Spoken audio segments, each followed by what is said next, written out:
L'histoire que vous allez voir se déroule plusieurs fois par jour. À Montréal, les cyclistes et les policiers s'entendent sur au moins une chose.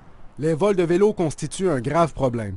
Pour le vérifier, nous avons dissimulé un GPS dans le siège d'un vélo que nous avons cadenassé près des bureaux de la presse.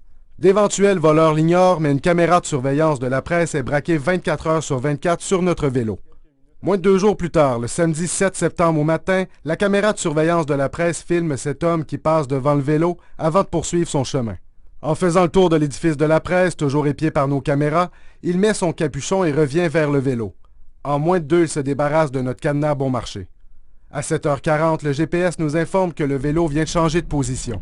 Une quinzaine de minutes plus tard, selon le GPS, notre vélo se trouvait sur le terrain de ce lave-auto de l'avenue Laurier, où il est resté durant 2 jours. Lundi matin, le 9 septembre, nous sommes allés voir le patron de l'établissement pour le mettre devant les faits. Là, on a mis dans un siège de vélo à côté de la presse une puce, donc un GPS. OK. Puis on a suivi, on s'est laissé voler en OK. semaine, le caméra. OK. Puis la puce, elle arrive pas mal ici, mais là, visiblement, ça peut être, c'est pas Ouais, précis à 100%. ouais. Ça dit quelque chose dans le coin, ça voyez-vous Non, de je quoi peux il pas dire là-dessus.